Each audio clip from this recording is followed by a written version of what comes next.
Winning মোমেন্টের এই সময়ে বাংলাদেশের যখন প্রয়োজন মাত্র ১০ বলে ১১ রান। দেখা যাক তখন কি হয়। আসলে এখন সবাই আশাবাদী যে অবশ্যই বাংলাদেশ এই ম্যাচটাকে জিততে চলেছে। তারপরের বল দেখা যাক কি হয়।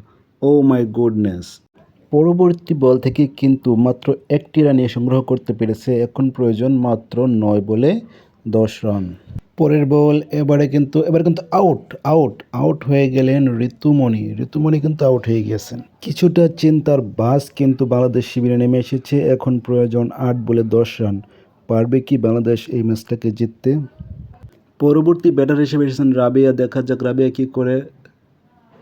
একটা ডট বল হয়ে গেল, তাহলে ৭ বলে প্রয়োজন ১০ রান।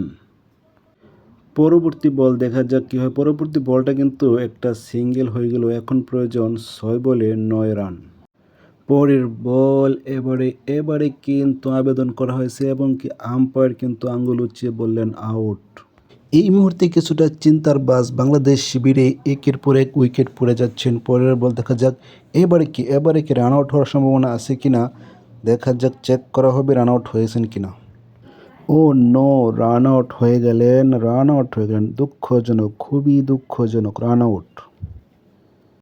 ৪ বলে ৯ রান। নিগার সুলতানার উপরে ভরসা তুলে মেরেছেন এবং ক্যাচ।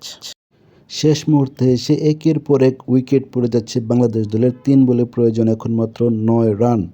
পরের বল দেখা যাক কি হয়। মেরেছেন, আবেদন হয়েছে। আম্পায়ার কিন্তু আঙ্গুল উঁচিয়ে বললেন এটাও আউট। হোয়াট এ খেলা বাইরে বাই! একের পর এক শুধু উইকেটের পতনে বাংলাদেশ কিন্তু এই মুহূর্তে একেবারে ব্যাকফুটে চলে গেছে। তারা কিন্তু এখান থেকে আর বেরিয়ে আসতে পারবে বলে মনে হচ্ছে না। একের পর এক উইকেট, শুধু উইকেট। পরের বলও দেখা যাচ্ছে একটি সিঙ্গেল হয়ে গেছে। এখন প্রয়োজন ১ বলে ৮ রান। এটা তো আদৌ সম্ভব নয়। লাস্ট বল কিন্তু ব্যাটে বলে সংযোগ হয়নি। এভাবেই শ্রীলঙ্কা জিতে যায়। এখন দেখবেন একটু এডিটিংয়ের খেলা। এখানে একটু খেয়াল করে দেখেন, এখানে একটু খেয়াল করে দেখেন, তারপর এবার এখানে একটু খেয়াল করে দেখেন। দেখছেন, এটা হলো এডিটিং।